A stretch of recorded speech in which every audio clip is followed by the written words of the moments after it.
Assalamualaikum warahmatullahi wabarakatuh. Selamat pagi, salam hebat luar biasa. Kembali lagi bersama saya Bapak Rinaldo dalam pembelajaran online kelas 5 di SD Negeri Weba 3. Pada pagi hari ini anak-anakku sekalian, kita akan belajar bersama-sama tentang statistik. Nah, kita akan belajar tentang pengumpulan data, kemudian nanti ada pengolahan data dan penyajian data. Untuk itu kita langsung sama-sama simak. Di sini saya akan memberikan penayangan video yang mana video ini dibuat oleh Bapak Furqon Nurrahman. Ya, beliau membuat video ini untuk pembelajaran di SD juga. Ya, terima kasih Bapak Furqon. Saya review kembali videonya untuk dijadikan bahan pembelajaran di kelas saya. Mohon maaf saya silent. Langsung saja. Di sini kita mulai dari pengumpulan data ya. Anak-anakku sekalian, silakan persiapkan alat tulisnya masing-masing. Kita sambil belajar. Nah, kita mulai dari apa itu data. Nah, data itu adalah keterangan yang benar dan nyata. Jadi ketika ada orang bertanya tentang data kita, ya kan, data itu banyak ya. Contohnya misalkan pengukuran badan kita, tinggi badan kita, kemudian mereka bertanya, apa tinggi badanmu berapa, maka kita jawab dengan benar. Nah, kemudian berdasarkan perolehannya, data itu dibagi menjadi dua, yaitu data primer dan data sekunder. Data primer adalah perolehan data yang dilakukan secara langsung. Sedangkan data sekunder adalah perolehan data yang dilakukan secara tidak langsung. Nah, kalau data primer ya kita langsung melakukannya secara langsung dengan sumber data. Kalau data sekunder kita masih melalui perantara, ya kan. Itu berdasarkan perolehannya. Data dibagi menjadi dua. Ya. Mungkin sudah paham ya anak-anak ya. Nah, selanjutnya kita akan belajar tentang data sudah. Kita lanjutkan tentang metode pengumpulan data. Nah, metode pengumpulan data merupakan teknik atau cara yang dilakukan untuk mengumpulkan data. Nah, kita lihat ada cara apa saja. Cara untuk mengumpulkan data yaitu yang pertama dengan melalui tes. Tes dapat diperoleh dengan cara melakukan sebuah tes.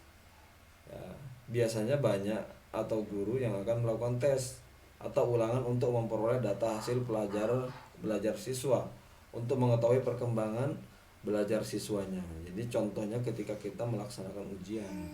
Contohnya Bapak kemarin ya kan mengadakan tes penilaian tengah semester. Tujuannya apa ya? Untuk mendapatkan data kalian melalui ujian. Ya. Kemudian sebuah data juga bisa didapatkan dengan cara bertanya langsung. Nah, sebelum melakukan teknik ini, kamu harus membuat daftar pertanyaan terlebih dahulu.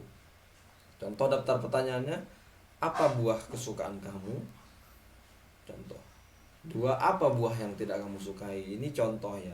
Contohnya kita ingin mencari data rata-rata sih siswa kelas 5 ini, misalkan kita mau survei kepada siswa kelas 5 tentang buah yang paling disukai dan tidak disukai. Nah, kita membuat daftar pertanyaan untuk mempersiapkan terlebih dahulu.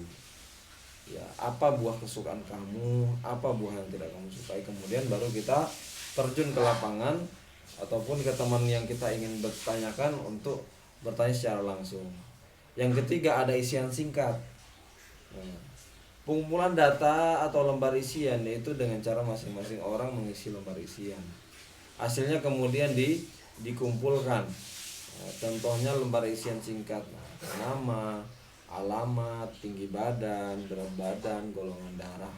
Jadi misalkan kita ingin mencari data tentang tinggi badan siswa, ya kan? Data tentang tinggi badan siswa. Kemudian bisa langsung mencatat langsung. Pencatatan langsung biasanya dilakukan berdasarkan pengukuran atau pengamatan kemudian dicatat. Nah, beberapa data yang dapat diperoleh dengan mencatat tinggi langsung adalah tinggi badan dan berat badan. Jadi seperti biasa ya, ketika kita melakukan pengukuran badan di sekolah yang dilakukan oleh dokter kecil ya, untuk 2 nah itu biasanya mereka melakukan pengukuran langsung tinggi badan dan berat badan. Nah, ini yang kemudian dinamakan dengan pencatatan langsung terhadap data yang akan kita cari. Ayo kita latihan untuk menyimpulkan data. Contoh berikut adalah nilai ulangan matematika. Ada 65, 70, 85, 90, 75, 70, 75, 80, 85, 90, 75, 80. Nah, ini bagaimana cara kita untuk menyimpulkan data ya. Jadi setelah kita mendapatkan hasil nilai ulangan, kita akan mencari berapa nilai terendah siswa, berapa nilai yang nilainya di bawah 75. Kita cari apakah masih banyak yang tidak tuntas misalkan. Nah, berapa siswa yang nilainya 85 ke atas, kita cari. Dengan cara apa? Nanti ada cara-caranya. Nah, yang jelas kita harus urutkan data dari angka terkecil ke yang terbesar. Berarti kita cari angka terkecil apa? 60 ya, kita urutkan 60, kemudian 65, 70, 70, 70, 75, 75, 75, 80, 80 dan sampai dengan 90. Ya, yang tertinggi berarti 90 ya kan.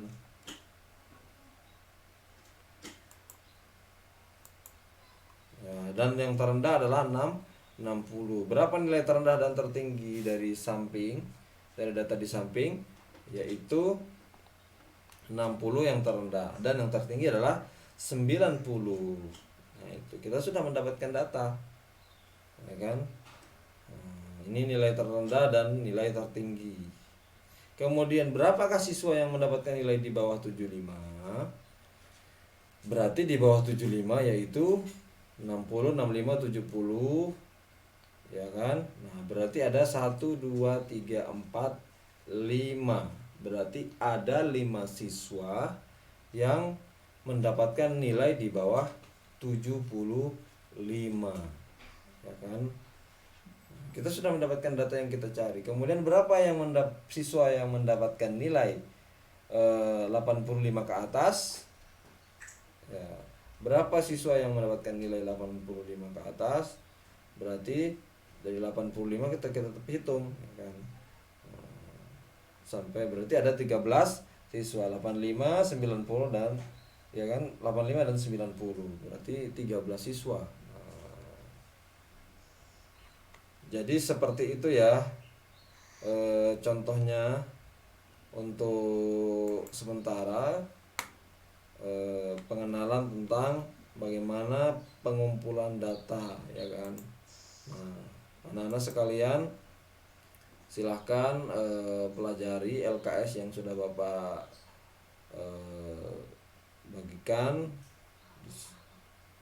dan kemudian nanti tunggu update soal yang Bapak akan kirim di grup kelas. Terima kasih. Cukup sekian untuk pembelajaran pengenalan tentang statistik hari ini. Sampai jumpa di pembelajaran berikutnya. Terima kasih. Salam hebat, sukses luar biasa. Assalamualaikum warahmatullahi wabarakatuh.